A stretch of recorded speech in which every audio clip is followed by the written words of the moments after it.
The Formula One preseason continues, and the third test has officially ended with only 6 teams participating, taking advantage of Wednesday to continue with their different programs ahead of the first race of the season.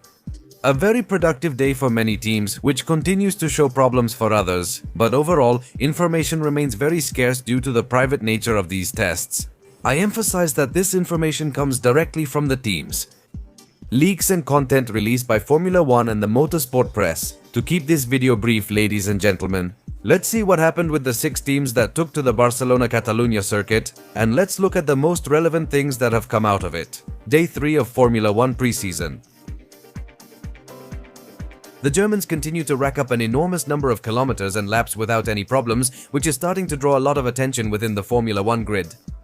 They resumed activities Wednesday morning after skipping Tuesday, completing many laps and showing their strength. Joe Russell drove the car, completing 92 laps in the morning by starting to run heavily from the session's first minutes. During his turn, he set a new best time with a 1 minute 17.580 lap, the fastest so far in the Barcelona tests. As I've emphasized, they've always had a day without reliability issues and have done many long driving stints. In the afternoon, Kimi Antonelli took over the W17 following a similar routine by logging many laps and building mileage without any visible reliability problems. In fact, at the end of the day, he ended up setting what has so far been the best time of the preseason with a time of 1-17.382. The impression Mercedes continues to give is very positive.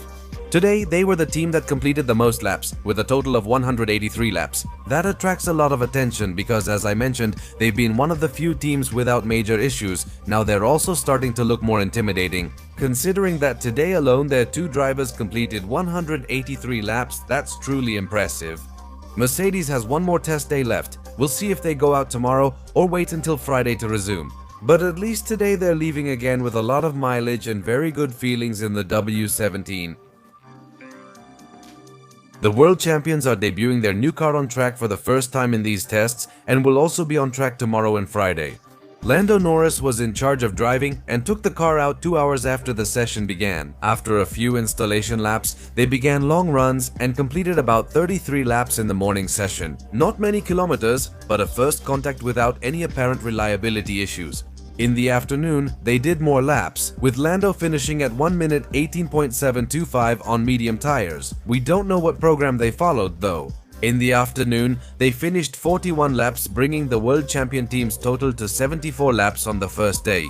Not bad for a first shakedown, as this Wednesday has been positive for them. In the end, McLaren debuts the MCL40 with no apparent problems. We'll see them tomorrow and watch how the team's work develops. Formula One world champion both Thursday and Friday. And what if they manage to improve the number of kilometers we've seen from them today? Alpine went back to the Barcelona-Catalunya circuit for their second testing day. Both Franco Colapinto and Pierre Gasly drove for the French team today in a productive session. Franco handled the single-seater in the morning. He completed 56 laps in a productive morning, recording a best time of 1 minute 19 seconds 50, the second fastest of the session. In the afternoon, it was Pierre Gasly's turn to drive the car, and the focus shifted again. Many long runs for the French driver, who finished the day without any apparent issues that would prevent him from running. And he completed 65 laps, bringing Alpine's total mileage to 123 laps, thus finishing a second day with a lot of total kilometers already recorded. They still have one more authorized day to run, so we'll see if the team goes out tomorrow or waits until Friday. But for now, things are still looking pretty good for the French team, which keeps logging good mileage and without any apparent serious problems. Unlike Monday, Haas had a trouble-free day this time. This time, at the wheel of the car was Oliver Burman, who, after completing 21 laps in the morning, his session was stopped when he caused a separate red flag on the track. Reports indicate it wasn't a power unit reliability issue, instead a sensor-triggered protection mode causing the car to stop. In the end, he got back on track for the afternoon, but completed only 42 laps, much less mileage than Monday. His best time was 1 minute 19 seconds 314. But it definitely ended up being a much less productive day than Monday, when they left with the car that had completed the most laps. Haas still has 1 day of authorized testing, so we just have to wait and see when they return to the track. But today felt like a bit of a cold shower, considering what they had achieved on Monday. Racing Bull was in charge of logging kilometers for the Red Bull powertrains by Ford, since Red Bull did not appear in Wednesday's session. as a result of Hajar's accident in yesterday's session and today's test. British driver Arvid Lindblad led, completing 110.19 laps for his team in a highly productive session despite some issues.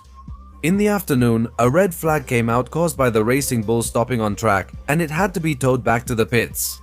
They didn't stay long and soon returned to the track to continue their program. Lindblad finished with a time of 1 minute 19 seconds 420, but aside from that small problem, they keep racking up kilometers and showing the strength of the engine. Red Bull is performing well in reliability, but we'll see how they do when performance is tested. Racing Bull also has one more day of running left, so either we'll see them tomorrow or they'll wait until Friday to get back on track. On their last authorized test day, Audi continues to struggle, appearing for the second time in a row by cutting team programs and limiting mileage for the German team. Nico Hülkenberg drove the car this time, completing installation laps in the morning, and on one of those laps, his car stopped due to another reliability issue, apparently hydraulic, which cut short all the morning work. They couldn't go out until the afternoon. Hülkenberg was at least able to run smoothly in the afternoon, completing 68 laps in total. Recovering something from the lost day and saving the situation. Is the power unit problem related to the hydraulic issue? His best time was 1 minute 21 seconds 10, which is irrelevant. What matters is the low mileage from 2 consecutive failures, and they only have 1 day left to run. And they will most likely do it until Friday to make sure that the problem that came up today doesn't show up again on Friday. To get as much data as possible. At the beginning, things are looking very complicated for the new structure of the Formula 1 grid. Ladies and gentlemen, this concludes the summary of the third day of the 2026 Formula 1 preseason. We need to know when Red Bull will return after the accident and if they'll make it. Isaac Heyer, will Aston Martin run tomorrow or must we wait until Friday? And for both Ferrari and McLaren to show up again to continue testing with their cars, depending on how many teams go out. Tomorrow we'll decide whether to summarize just tomorrow or combine days 4 and 5, releasing it on Friday.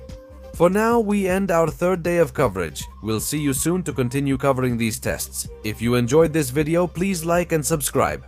I'm Skyline Racing. Thanks for watching. See you in the next preseason recap at the Barcelona circuit.